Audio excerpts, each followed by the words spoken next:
we need to have a chat about perfectionism. Because perfectionism is one of the biggest things I see that is stopping folks creating, recording, and releasing their best music. So in this video, I'm going to give you 5 reasons why being perfectionistic is not a good idea, and 5 practical tips if you are a perfectionist to get through and start creating more music. Reason number 1, perfection is subjective. The reason I say this is that you could create the absolute best country and western song ever, and I'm still not going to dig it. I'm sorry, at the risk of offending a bunch of country music fans, I'm not into country music. So the most perfect country song is still not something that I necessarily want to listen to.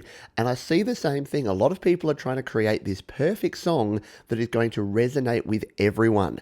It is just not going to happen. It is 100% subjective. And even within the same genre, there are going to be some people who absolutely adore a song and some people who detest the exact same song. This is actually a beautiful part about us all being human. We get to choose what we like and what we don't like. So if you are trying to create a perfect song, keep in mind that people's opinions, including your own, are always going to be subjective when it comes to perfection. Reason number 2, it is a waste of time. Here's what I see, and I've done it myself. You get to that point where your song is 90% done, maybe 95% done, and then you spend another same amount of time tweaking to try and get that last 5%. Now, I'm not saying just, get close enough and close enough is good enough. No.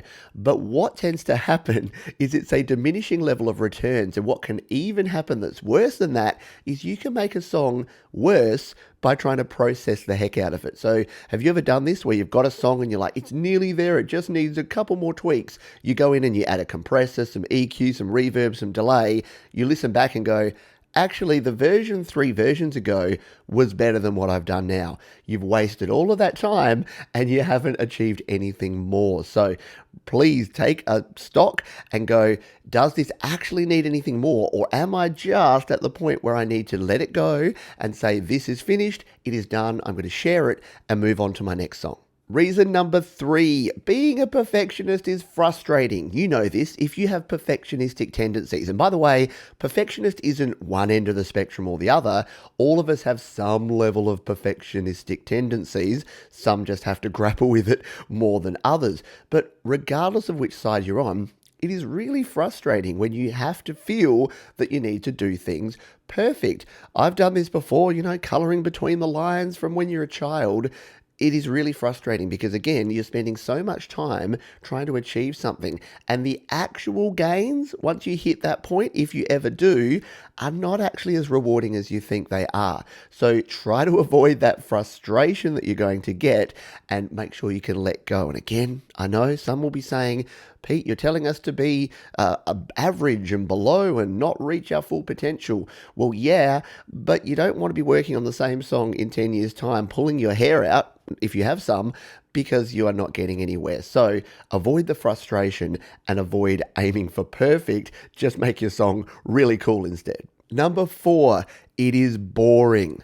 Not for you, it is boring for your listener. Now, what do I mean by this? Well, some of my favorite songs of all time have imperfections. In fact, I would go as far as to say very few of my favorite songs are perfect.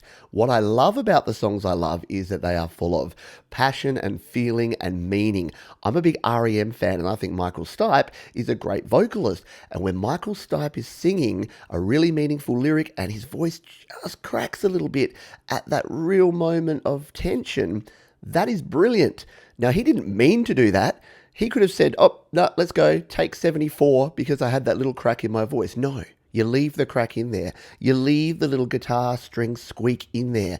Yeah, you don't want your guitar out of tune. You don't want to be clipping and distorting. You don't want it to sound horrible. But sometimes those little things are what actually makes the song not boring, but actually really interesting. And quite often those happy accidents that you have while you're striving for perfection are actually good. I was chatting to someone left a comment the other day and they said, I said something about playing wrong notes. And they said, no, the beauty part about playing a wrong note is if you play that same wrong note the next time, it's going to sound like you meant to play it anyway. So embrace that culture. And if you find that you are striving for perfection, please just take a step back, listen to some of your favorite music. Is it perfect, or do you actually love it because of the passion and the feeling behind it? And do you love the imperfections as much as the perfect stuff? And reason number 5, it is impossible. So not only is it subjective, whether it's perfect or not, but even if you could clearly define perfection, you could say, here is exactly what you want. Do you know what that is? That is a computer creating music. That is just putting it on a grid. There's a reason why we still have humans creating music and we haven't reached the point where artificial intelligence can create music that we can really engage with, is because we want the human element. Perfection in terms of music is things being right on the grid and right in the slot.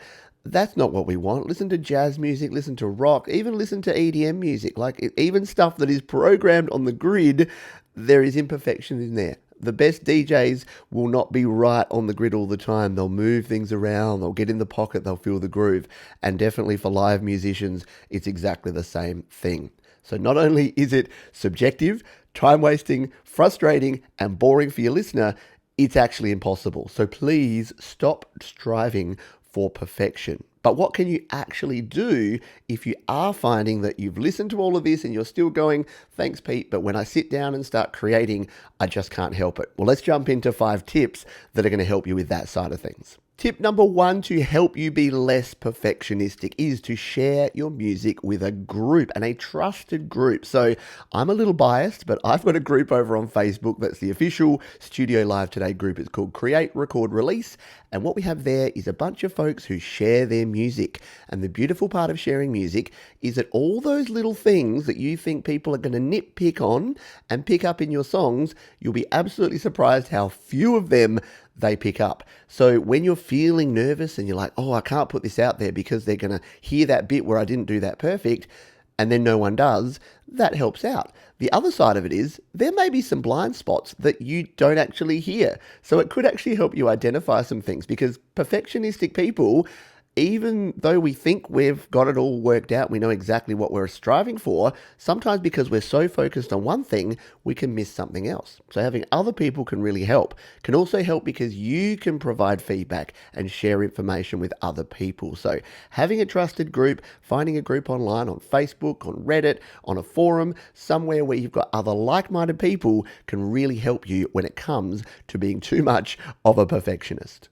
Tip number 2, and it's related to the group thing, is having an accountability buddy. Now, I know this sounds a little bit lame, but trust me, if you have someone else who you can have shared joint accountability with, it can really help out. A problem shared is a problem halved. That's what we're talking about here. So if you say, I'm working on this song, I want to get it finished by Thursday, and your accountability buddy calls you or messages you on Thursday and says, hey, how's your song? And you're like, oh, I just need to tweak this one last thing. They can say, hey, I hear you, but let's just get it done. Get it out in its current form. I bet it's pretty good. Let me listen to it. They're the sort of conversations that you can have.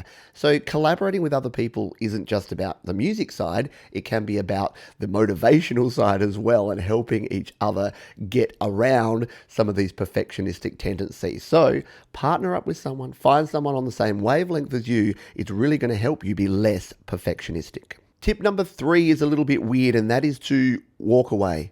And by that I mean do something else.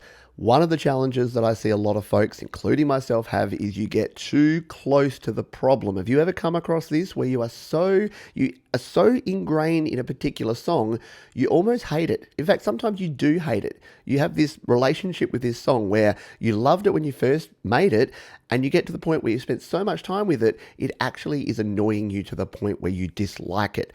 If you are reaching that point, please step away from the song, create something new, do something else. Go play a video game, go drink a coffee or tea, do something different. Because if you continue on and if you continue pushing to get that song from 98% to 99 to 100, promise you, by the time you get it done, even if you do consider it perfect, you'll dislike your perfect creation.